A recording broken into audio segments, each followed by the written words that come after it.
אז ככה עושים פגישה ברמה 10. מה זה פגישה רמה 10? פגישה רמה 10 זו פגישה שתעזור לכם להעלות את האפקטיביות שלכם, של הפגישות שלכם מ-1 ל-10. כי זה כלי שאנחנו מלמדים כל אחד מהלקוחות שלנו. כשאנחנו ראיינו את הלקוחות שלנו בעבר, עד כמה מדרגים את האפקטיביות של הפגישות שלהם 1 עד 10, בממוצע הם ענו 4. אם אתם מרגישים ככה, אתם ככל הנראה די נורמלי. הסיבה שהכלי הזה כל כך יעיל, כי הוא שונה ממה שאחרים חושבים, הוא יחסוך לכם בזמן. אלה 90 דקות מאוד יקרות שאתם תשקיעו יחד עם הצוות שלכם כל שבוע כדי להוציא את המיטב מעצמכם, וזה יעזור לכם להחזיק אחד את השני עם אחריותיות גבוהה, יפתור לכם המון בעיות, ימנע תקשורת שגויה, שריפות, בעיות או אתגרים. בסדר? אנחנו כבר ניכנס לזה. יש 5 כללים לפגישה מצוינת, ואני אעבור על כל אחד מהם. זה חייב להיות אותו יום, אותו שעה, אותו סדר יום, מתחיל בזמן ומסתיים בזמן. אז אני עכשיו לעבור על הפסיכולוגיה, הפילוסופיה והזרימה של כזו פגישה. אז פגישה רמה 10 תמיד חייבת להתחיל בזמן. אם בימי 1 לשבוע ביום שני, הפגישה שלכם היא ב-9 בבוקר, ב-8:55 כולם יושבים סביב השולחן, כבר מוכנים איזושהי שיחה קלה, כי אנחנו ב-9 בדיוק לוחצים על השעון ומתחילים את הפגישה. כמו שאנחנו אוהבים לצטט את וינס לומברדי, יש לו משפט מאוד יפה שאומר, מוקדם זה בזמן, בזמן זה מאוחר. לא נראה את כולם רצים לתוך הפגישה ב-9, מכינים את הקפה בדקה האחרונה. אז אנחנו מתחילים בזמן, והדבר הראשון שאנחנו עושים, אנחנו מתחילים עם מעברון. מעברון זה מעבר מבתוך כל הבלגן של כל העסק לעל העסק. אנחנו רוצים לראות דברים מפרספקטיבה יותר גבוהה, מתמונה יותר גדולה, וכדי להיכנס לעסק, כדי ליצור את המעברון הנכון והבריא הזה, אנחנו מכניסים משהו שנקרא חדשות טובות בתוך המעברון. חדשות טובות, כל אחד מהנוכחים משתף משהו, דבר אחד טוב אישי שקרה לו בשבוע האחרון, משהו אחד מקצועי, זה עוזר לנו, זה סופר חשוב, החלק הזה מכניס אלמנט אנושי, פסיכולוגית בעל ערך רב ועצום לעסק, לתפקוד השוטף שלו באופן קבוע, לא באותה דקה בלבד. כשאנחנו עושים את זה, אנחנו נותנים לזה 5 דקות ככה שתוך 3-4 דקות כולם אמרו את שלהם, כל אחד יורה את החדשות טובות שלו, שומעים ומתקדמים הלאה. משם אנחנו עוברים לסקירה של כרטיס המדידה שלנו. כרטיס מדידה זה השלב שבו אנחנו עוברים על המספרים שלנו, שמים יד על הדופק, רואים יש לנו איזושהי טבלת אקסל, אנחנו רואים שורה של מדדים, האם כל המספרים שלנו על המסלול. כשאנחנו מסיימים את זה לא יותר מ5 דקות, אנחנו עוברים לסקירת סלעים.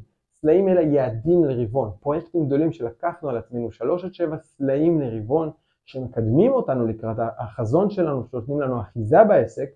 אנחנו במשך 5 דקות סוקרים את זה בזריזות, רואים שהכל על המסלול, ומשם אנחנו ממשיכים לכותרות, לקוחות עובדים. כותרות, זה המקום שבו אנחנו רוצים שכל התקשורת שלנו, אנחנו מסונכרנים ממה שקורה, זה לא נושאים לדיון, זה לא משהו שמייצר שיח גדול, לא סיפור גדול, משפט או שניים, עדכון על עובד או על לקוח, חיובי או שלילי, מסתנכרנים שם, אז אנחנו עוברים לרשימת משימות. לתשומת לבכם, כל החלק הראשון עד הכותרות, זה החלק של הסטטוס דיווחים.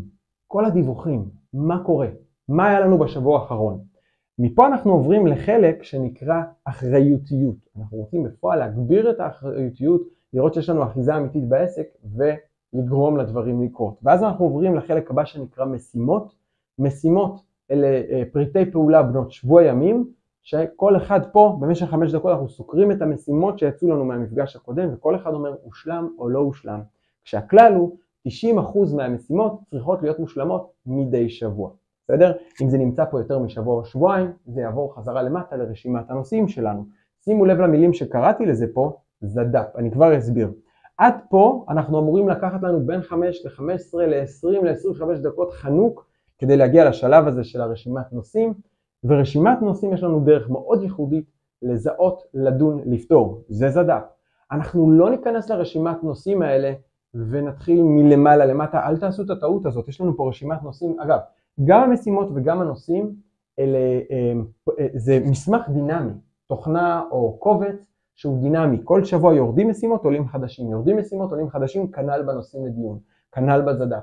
כל אחד מהעובדים שלנו יכול במשך כל השבוע להיכנס, להכניס רשימת נושאים שהוא חושב שהוא רוצה להעלות. אגב, נקודה נוספת, כשאנחנו עוברים על החלק העליון, יש לנו רק להגיד על המסלול, מחוץ למסלול, מה קורה כשיש שם בעיה, כשמשהו לא על המסלול, אז אנחנו מחלצים נושאים, מפילים אותם למטה לרשימת הנושאים שלנו, בכרטיס מדידה איזשהו מספר מראה אור אדום, משהו לא בסדר, נפיל אותו לרשימת הנושאים, נוסיף את זה פה. כנ"ל בסקירת צלעים, כנ"ל בכותרות, כנ"ל במשימות. ככה אנחנו מגיעים לשלב של הרשימת נושאים, יש לנו רשימה של כמה עשרות נושאים אולי. כשאנחנו מגיעים לפה יש לנו כ-60 דקות לפגישה, אם לא יותר, ועם 70 דקות, ופה אנחנו תמיד בוחרים 3.